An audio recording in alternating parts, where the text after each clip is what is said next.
Hey, what's going on, guys? It's Darius from artistshortcut.com, and today I want to talk to you about how to start your rap career with no money. So, a lot of artists hit me up and they're like, "Man, I don't have enough money to really go to the studio, or I don't have enough money to buy beats, or I don't have enough money to do marketing. Like, how can I still become a successful artist?" And I mean, a lot of artists are in the same boat. Like, we're not made of money, and a lot of artists don't, they don't even have jobs at this point. Um, so I'm gonna show you kind of how I would become a rap artist with no money. Um, the first thing I would do is I would intern at a music studio for free. So they don't pay you anything. You're going there strictly off of your own time. And if you don't have any money, most likely you have time. So I'm assuming that you have time, because if you don't have any money, you probably don't have a job. uh, and you're probably like not in school or anything like that, because then that would take up a lot of your time. And school is another one where you're not getting paid to go to school, but it also takes up your time. So if you are in school, you might just have to work around that. But yeah, I'm assuming you have free time. So I would go work at a music studio for free. So just intern, hang out there, help them out, run, go get coffee, donuts, whatever it is. Help them out in a way that adds value to their business. And what that'll do is like you'll get to build relationships with people locally. So you'll get to not only build relationships with the people in the studio and the engineers and stuff like that, you'll get to build relationships with the artists, any producers that come in. Like, you see a lot of people, so you can build a lot of relationships.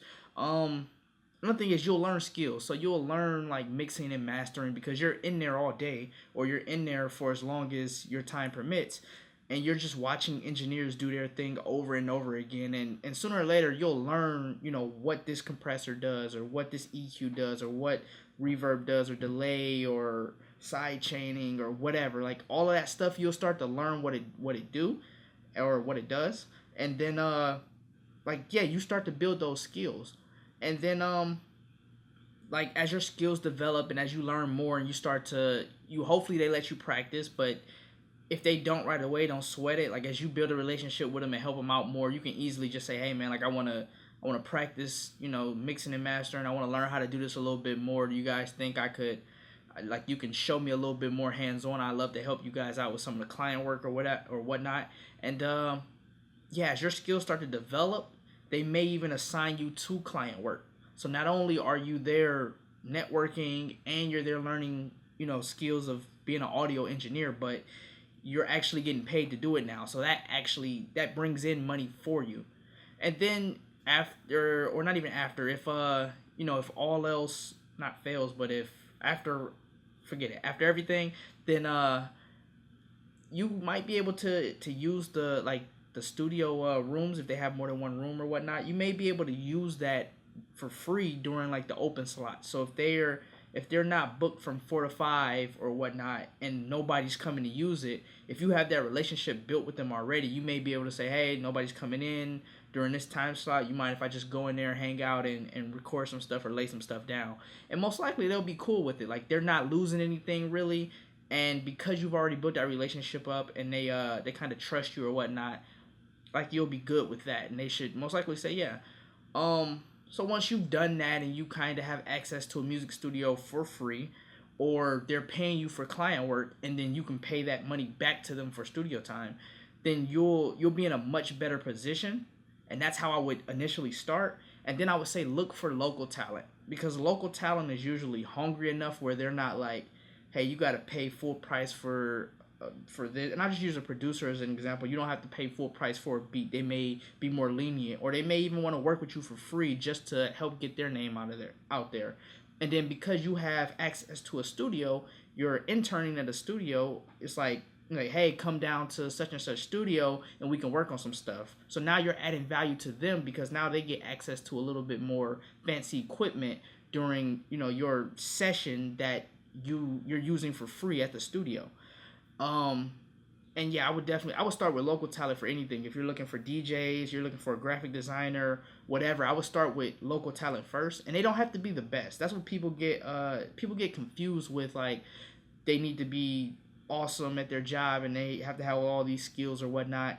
Um, I mean, people who are skilled at producing or skilled at graphic design, like, they don't want to work with you. Like, they have no reason to. Like, they're more focused on getting a paycheck and getting paid for the skills that they already built than working with you. Like, they don't have much of a reason to.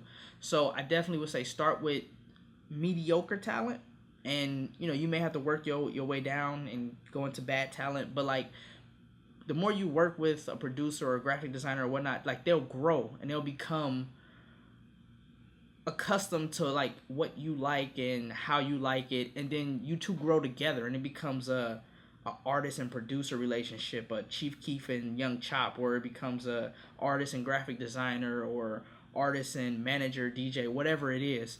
So it's just like helping each other out and having that tight circle. Um, Afterwards, I would say, because after that, you probably have the studio time, you have the producer, you can make music now. Now you're on to like the marketing or whatnot. And marketing is usually, this is probably the hardest part for artists. So this is the number one thing I get asked ever. Emails, comments, anything. It's all, how do I promote my music on this platform? How do I promote my mixtape? Or how do I just promote myself? When you have no money, like, you have to be creative. So here are two things that I would say you can do if you have no money. One, I would say, is just be friendly. Like, just build relationships with people. And before that, I would even say make sure all your social networks are professional, they look nice, and make sure you always have a link in your description or your bio or whatever that points back to your music. Like, that's going to be kind of like, it should point to your website, but it can point to like a SoundCloud or whatever. Just some place where as soon as they go there, they can hear your music. Because once you get out in your local scene, you start building relationships and you start meeting people. Every time I meet somebody, I would recommend, or every time you meet somebody, I would recommend you go add them on like a Twitter or Facebook or Instagram or whatever.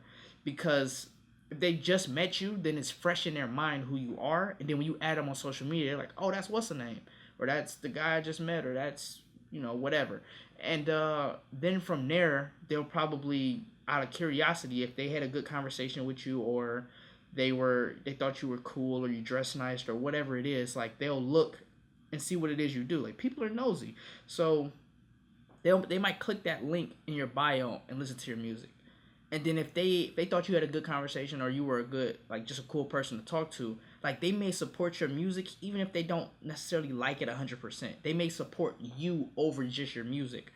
And then if your music is really good and they like it, not only do they support you just as a person, they support your music as well. And then they're just more encouraging. They're more likely to become a fan because it's organic. They made the decision to listen to your music. They made the decision on, giving you a chance. It wasn't you pushing it in their face like, hey, check out my music, check out my music. It was more of them wanting to do it. Another thing I would say do is, like, depending on, how frequent you have like new passengers in your car. But like for me, I would go pick up a friend and he might have some friends or whatever the case is. And when you're in a car, it's like, it's music time. Like, this is what you're listening to, music. So what I would recommend doing is, if you have somebody new in your car, have your music playing, but have it low. Don't have it up high. Don't force them to listen. Have it low. Just low enough where you can have a conversation and the music isn't interrupting your conversation. And if you have a good conversation, and this one is all like, there's no science behind this or anything like that. This is just, I guess you could say, like, off of my own experience or whatnot, where if you have a good conversation or a good experience doing something, whatever that background music was, like, your good experience kind of transfers onto that background music.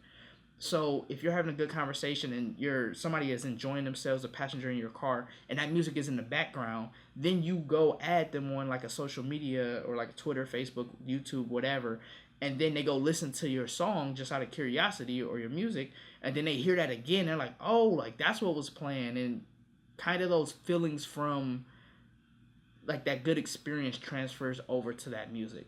And that's not a science. I don't even know if that's, honestly, I don't know if that's like, I don't know why that happens, but it's happened to me numerous times where I might be hanging out with somebody and then there's like background music playing and I'm not necessarily listening to it, but because I'm enjoying myself, like, all those good vibes or whatnot, it's like, absorbed in the music. So then if I listen to that song again, it brings back memories of the good time that I had, which makes me like it even more. So that's personally what I would do if I was trying to become a rapper or start my rap career with no money. So I would intern for free at a music studio. You'll get the network, you'll get some skills, you may even get client work and get paid, and then you might get access to the studio for free.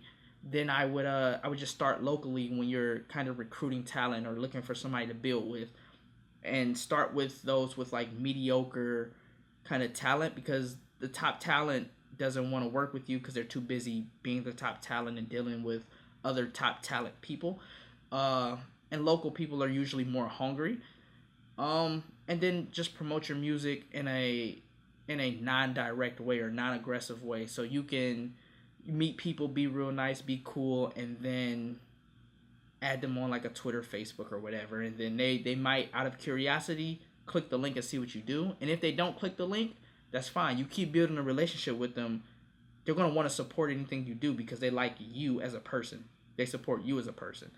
And then yeah, just have your music playing, but don't force it on anybody. Don't If you're in the house and some friends come over and you're with people who may not have heard your music before, you can play it low. You don't have to just play it loud and just bump it, unless like you're with kind of like a friend and a close homie and some new people, and you're like, that's what y'all do. Y'all just blast music. So then it's like, yo, do what you normally do, and then just get their opinions on it. But don't force anybody to listen to it. And please do not say the dreaded phrase, check out my music or check out my mixtape. It's not cool. It doesn't work. It's spam. I don't like it. Nobody else likes it. Don't do it. So I'm Darius from artistshortcut.com, and that is how I would start my rap career if I had no money. If you have any questions or anything, or you have any suggestions on what you would do or what you did do, leave a comment below. And please subscribe, because subscribing makes everything better. You'll get notified as soon as I release one of these, every time I release one of these videos. And I'm releasing them weekly. I'm trying to release them weekly. If not weekly, it's like every 2 weeks, but I'm trying to do weekly. And it helps the channel get bigger, and it motivates me to make more videos. And then thumbs up the video, because just thumbsing up the video makes it look cool, and it also broadens the reach, so more people can find the video if they search how to start a rap career with no money or whatever. So yeah, until next time, I'm Darius from artistshortcut.com, and I'm out.